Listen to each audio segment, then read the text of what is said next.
வணக்கம் நண்பர்களே, நான் உங்கள் ராஜ். நம்ம இந்த மலையுடைய அடிவார பகுதிக்கு செண்பகத்தோப்பு அப்படிங்கிற இடத்துல யானைக்கிடங்கு அப்படிங்கிற ஸ்பாட்டுக்கு போகணும். இது எங்கே இருக்குன்னா, ராஜபாளையத்துலேருந்து எக்ஸாக்டாக ஒரு 15 கிலோமீட்டர் தொலைவில் அந்த ஸ்பாட் இருக்குது. அங்கே தான் போயிட்டுருக்குறோம். ஸோ போகிற வழியில் இந்த ஃபுல் வியூ உங்களுக்கு காட்டணும் எனக்கு தோணுச்சு. நல்ல ஒரு வியூ. ஸோ இதை உங்களுக்கு காட்டினா நல்லாயிருக்கும்னு தோணுச்சு. அதான் அந்த பாதியிலேயே நான் பைக் நிப்பாட்டிட்டு இப்போ உங்களுக்கு அந்த வியூ காட்டிகிட்ருக்கிறேன். நம்ம ஸ்பாட் ரீச் பண்ணிட்டோம். இதில் ஒரு பாலம் இருக்குது. அந்த பாலம் இருக்குது பாருங்களேன். இந்த பாலத்துலேருந்து லெஃப்ட் சைடில் வந்து யானைக்கிடங்கு, பேச்சியம்மன் கோவில் பக்கத்தில் தான் யானைக்கிடங்கு இருக்குது. ரைட் சைடில் காடல் இருக்குது. நம்ம இப்போ ஸ்பாட்டுக்கு ரீச் பண்ணிட்டோம். இதான் அந்த ஏரியா பாருங்கள். நம்ம அந்த ரோடுலேருந்து ஒரு வியூ காட்டினேன். ரோடு சைட்லேருந்து பார்க்கும்போது அந்த மலையோட வியூ உங்களுக்கு காட்டினேன். ஸோ பாருங்களேன், அந்த மலையோட ரிச் அந்த இடத்துக்கு நம்ம வந்துட்டோம். இப்போ அந்த ஸ்பாட்டுக்குள்ளே வந்துட்டோம். இங்கேருந்து யானைக்கிடங்கு அப்படிங்கிறது நம்ம வந்து ஒரு 1 கிலோமீட்டர் ட்ராவல் பண்ணோம் அப்படின்னா சின்ன ஒரு அந்த ஆற்று பகுதி தான். அந்த ஆற்று பகுதியில் உள்ள பாலத்தில் நம்ம போனோம் அப்படின்னா அந்த இடத்துக்கு நம்ம ரீச் பண்ணலாம். பாருங்கள், அந்த மலை மேற்கு தொடர்ச்சி மலை சொல்லுவாங்க. இந்த மலையில் தான் நம்ம வந்து மலைக்கிட்ட போக முடியாது. ஜஸ்ட்டு வந்து அந்த ஆற்று படகுல நம்ம போனோம் அப்படின்னா அந்த இடத்துல வந்து உங்களுக்கு அந்த யானைக்கிடங்கு அப்படிங்கிற இடம் இருக்கும். ஜஸ்ட்டு வந்து இது உங்களுக்கு ஃபேமிலியாக வர்றீங்க அப்படின்னா வந்து இந்த இடம் உங்களுக்கு ஒரு நல்ல ஒரு ஸ்பாட் குளிக்கிறதுக்கு. இந்த படகுல போகிற மாதிரி இருக்கும். ஜஸ்ட் ஒரு 1 கிலோமீட்டர் தான். ஒரு சின்ன கிடங்கு இருக்கும், ஒரு ஸ்விம்மிங் பூல் இருக்கும் பார்த்தீங்களா, அது எப்படி இருக்குமோ அதே மாதிரி உங்களுக்கு நல்ல ஒரு குளிக்கிறதுக்கான ஒரு நல்ல ஒரு பகுதி, ஒரு ஃபேமிலியாக வர்றதுக்கு அப்படிங்கிறது நல்லாயிருக்கும். இதில் யானைக்கிடங்கு ஏன் பேர் வந்துச்சுன்னா, இங்கே யானை வந்து தண்ணி குடிக்க வருவாங்க. இதில் வந்து காட்டோடைய இது வந்து ஒரு காட்டு பகுதி. இப்போ பாருங்களேன், மலை இருக்குது. மலை அடிவாரத்தில் உள்ள ஒரு காடு தான் அந்த ஏரியா. இங்கே யானைகள் வந்து அதிகமாக வந்து இருக்கிறதா சொல்கிறாங்க. இங்கே வந்து பனைமரம் இருக்குது. என்னென்னா அது விசாரித்த மக்கள்கிட்ட ஏன் வந்து உள்ள யானைகள் இங்கே கீழே இறங்குது, ஏன்னா யானை வந்து காட்டு மேலே தான் இருக்கணும் மேக்ஸிமம், காட்டு யானைகள் ஃபுல்லாமே ஏன் கீழே இறங்கு கேட்கும்போது அங்குள்ள மக்கள் என்ன சொன்னாங்கன்னா, இங்கே பனைமரங்கள் அதிகமாக இருக்குது. ஸோ அந்த பனைமரங்கள் வந்து இந்த சீசன் வரும்போது அந்த பழங்களை சாப்பிட்றதுக்காக யானைகள் வந்து கீழே வருவாங்க. அதே மாதிரி சுற்றி வந்து பார்த்திங்கன்னா மாந்தோப்புகள் இருக்குது. ஸோ அந்த மாந்தோப்புகள்லையும் உள்ள பழமரங்கள் இருக்குங்கிறாங்க காட்டுக்குள்ளே. அதனால இந்த யானைகள் வந்து இங்கே வருது அப்படிங்கிற மாதிரி சொல்கிறாங்க. அந்த யானைகள் பாருங்க சொல்கிறாங்க. இதில் பாருங்கள், அந்த ஆற்று படுகையில் போயிட்டுருக்குறோம். இதுதான் அந்த ஆற்று படுகை. இதில் நீங்கள் ட்ராவல் பண்ணி போயிட்டே இருந்தீங்கன்னா அந்த இடத்துக்கு ரீச் பண்ணலாம். நான் இன்னொரு விஷயமும் கேள்விப்பட்டேன், இந்த இடத்த பற்றி சுவாரஸ்யமாக இருந்துச்சு. இங்கே வந்து வருஷம் ஃபுல்லும் தண்ணி வருது அப்படிங்கிற மாதிரி சொல்கிறாங்க. மழை பெய்யாட்டியுமே இங்கே வந்து தண்ணி வர்ற மாதிரி சொல்கிறாங்க. பாருங்கள், இப்போ மழை சீசன் கிடையாது நம்ம ஏரியாவில். ஆனாலும் பாருங்களேன், எவ்வளோ தண்ணி வந்து இங்கே போயிட்டு தான் இருக்குது, கொஞ்சோண்டி ஓடிக்கிட்டு தான் இருக்குது.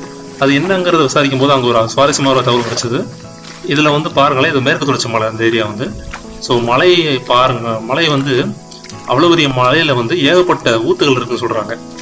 அந்த ஊத்துகள் வந்து கொஞ்சம் கொஞ்சமாக கசிஞ்சிட்டு இருக்குமா, அது எல்லாமே கசிஞ்சு 1-2 தண்ணியாக வந்து ஓடுதுங்கிற மாதிரி சொல்கிறாங்க. ஆனால் வந்து இது வருஷம் ஃபுல்லும் இந்த ஊத்துகள் வந்து எங்கே இருக்குது, ரொம்ப பேர் அதை ஆராய்ச்சி பண்ணியிருக்காங்க. எங்கே இருந்து தான் ஊற்று வருதுன்னு செக் பண்ணும்போது அது எங்கே வருது என்னங்கிறது யாருக்குமே வந்து கண்டுபிடிக்க முடியாத ஒரு புதிராக இருக்குங்கிற மாதிரி பேசினாங்க.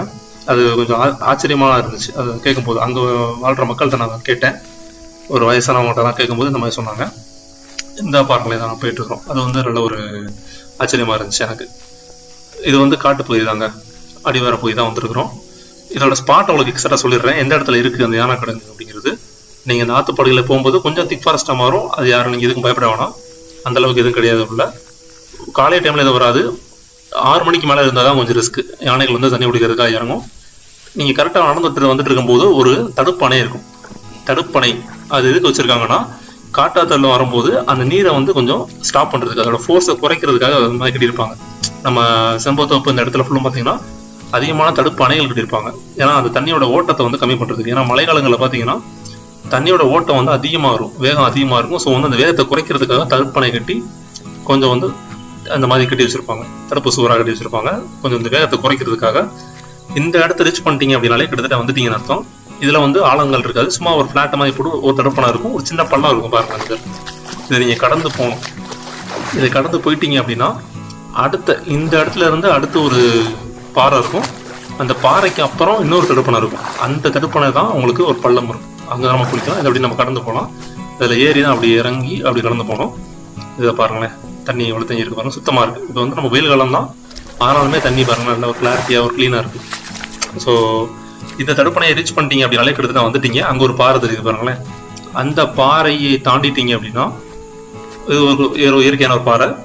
அந்த பாறை கட்டத்தில் கொஞ்சம் தண்ணி தேங்கி இருக்கும். ஸோ இங்கேயும் குளிக்கலாம், சின்ன குழந்தைகளை வச்சு குளிக்க விடலாம். இது வந்து ஃபேமிலியாக வர்றதுக்கு ஒரு நல்ல இடங்க, ஒரு நல்ல ஒரு பகுதி. உங்களுக்கு எந்த ஒரு இப்போ வயசானவங்களும் ஈஸியாக வரலாம் இங்கே, ஏன்னா ஒரு காட்டு பகுதி தானே உங்களுக்கு. ஸோ வந்து அப்படியே ட்ராவல் பண்ணி வந்துட்டே இருக்கலாம். அதனால உங்களுக்கு சின்ன பசங்களுக்கு இந்த இடத்துல குளிக்கலாம். இது வந்து இப்போ தண்ணி கொஞ்சம் மழை இல்லாதனால கொஞ்சம் தேங்கி இருக்கு, ஆனால் கொஞ்சம் ஓட்டம் இருக்கும், தண்ணி நீர் ஓட்டம் இருந்துட்டு தான் இருக்கும். ஆனால் மழை டைமில் நீங்கள் சீசனில் வந்தீங்க அப்படின்னா நல்ல ஒரு ஓட்டங்கள் இருக்கும். பாருங்கள், இந்த பாறையில் போய் ஏறி நான் போயிட்டு இருக்கிறேன். இது தான் இந்த பாறை ரீச் பண்ணிட்டீங்கனாலே உங்களுக்கு ரீச் ஆகிட்டீங்க, எக்ஸாக்ட் ரீச் ஆகிட்டீங்க. பாருங்கள், நம்ம முன்னாடி ஒரு பசங்க போகிறாங்க, அவங்க தான் குளிக்க தான் வந்திருக்காங்கன்னு நினைக்கிறேன். நம்ம அப்படியே போகலாம். அந்த இடம் தான் யானை கிடங்குங்க. பாருங்கள், 2வது அணைக்கட்டு தடுப்பணை. இந்த தடுப்பணை தான் கொஞ்சம் ஆழமாக இருக்கும். ஆழம்னா ரொம்ப ஆழம் கிடையாது. இந்த பாருங்களேன், கொஞ்சம் ஆழம், ஒரு தண்ணி வந்து இடுப்பு இருக்க வச்சுக்கோங்களேன், அவ்வளோதான் இருக்கும். முங்கிடலாம் மாட்டோம். ஒரு நல்ல ஒரு ஸ்விம்மிங் பூல், ஒரு நேச்சுரல் ஸ்விம்மிங் பூல் மாதிரி, ஒரு இயற்கையான ஒரு ஸ்விம்மிங் பூல். பாருங்க, இவ்வளவு ஒரு இடம். இது யானை கிடங்கு. இங்கே தான் யானை வந்து தண்ணி குடிக்கும் அப்படிங்கிற மாதிரி சொல்கிறாங்க. இங்கே வந்து நம்ம குளிக்கலாம், நல்லா மேலேருந்து டைவ் அடிப்பாங்க. ஸோ நல்ல ஒரு ஸ்பாட்டுங்க. பாருங்கள், ஆல்ரெடி பசங்க குளிச்சுட்டு இருக்கிறாங்க, நம்மளும் குளிக்கலாம் போய். இது வாங்க, இந்த இடத்துக்கு எக்ஸாக்டாக வாங்க. அடுத்தடுத்து நீங்கள் இந்த இடத்துக்கு வந்து பாருங்கள், நல்ல ஒரு ஏரியா தான். ஃப்ரீயாக இருந்தேன்னா வாங்க. ஒரு ஸ்விம்மிங் பூல் தான், இயற்கையாக அமைக்கப்பட்ட ஒரு ஸ்விம்மிங் பூல் தான். ஸோ ஃப்ரீ டைமில் வந்து இந்த இடத்துக்கு ரீச் பண்ணிவிட்டு நல்லா என்ஜாய் பண்ணுங்கள். எம்எல்ஏ இந்த மாதிரி நான் வீடியோ போடுறேன். உங்களுடைய பதிவுகளை கமெண்ட்டை தெரிவிங்க. நன்றி.